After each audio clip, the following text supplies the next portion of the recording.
Assalamualaikum warahmatullahi wabarakatuh. Selamat datang kembali di channel Joran Bambu 71.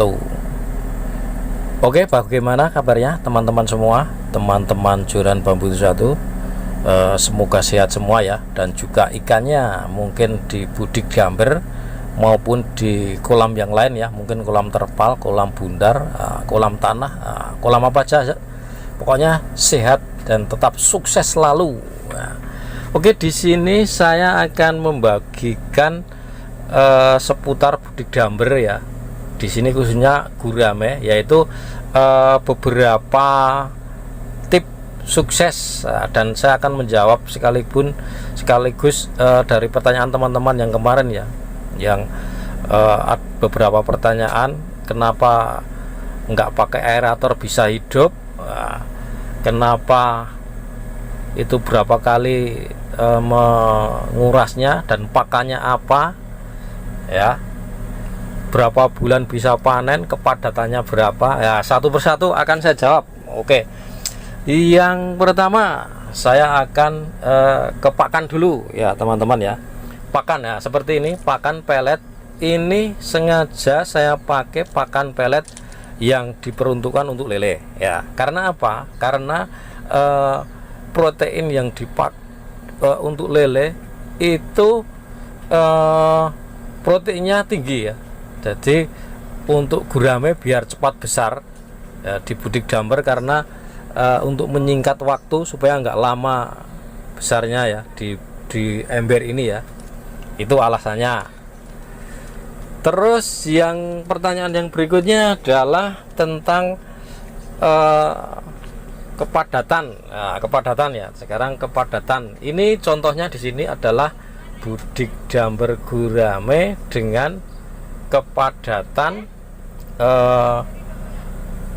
ini setelah usia 2,5 bulan, saya hanya memakai 5 sampai 6 ya, 5 atau 6 ekor di sini di dalam ember ini, ember 80 liter. Itu nanti diharapkan sampai panen ya, sampai panen dengan estimasi bobot panen nanti sekitar 3 sampai 5 on ya, seperti itu ya. Dengan usia kurang lebih 6 sampai 7 bulan ya, gitu ya teman-teman ya.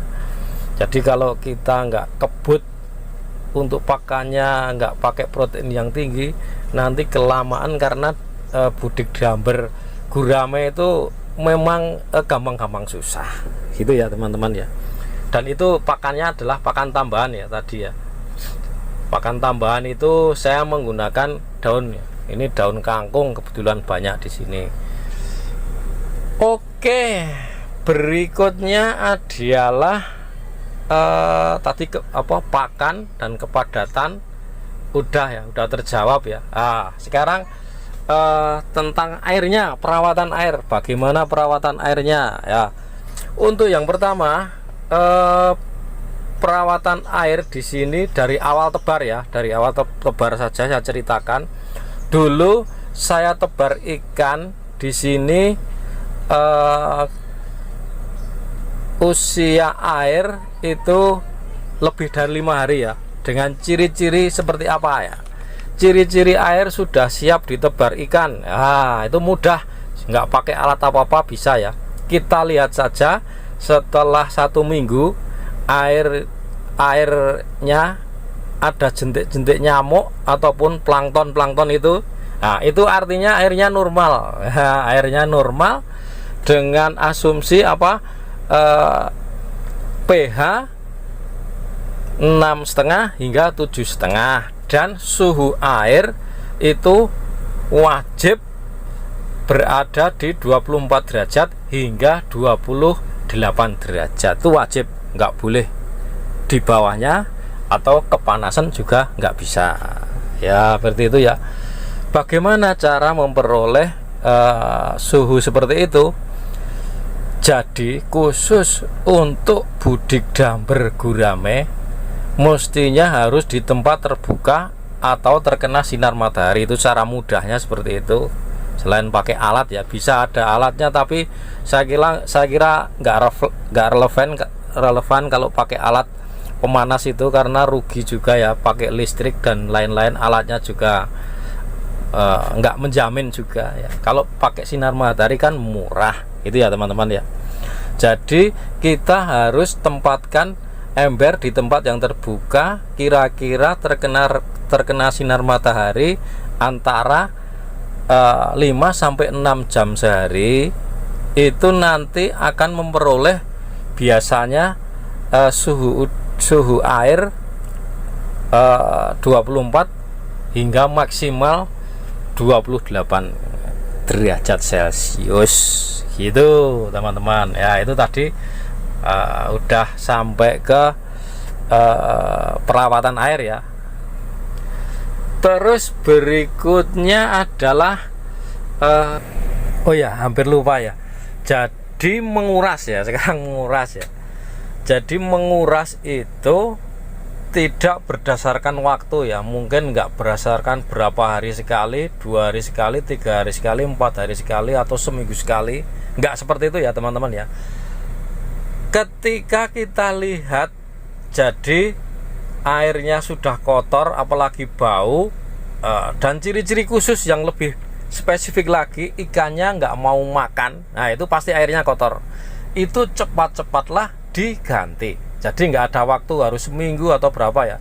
Ketika air sudah kotor harus cepat diganti, gitu aja. Jadi nggak usah ada waktu sehari 2 hari, nggak begitu ya teman-teman ya.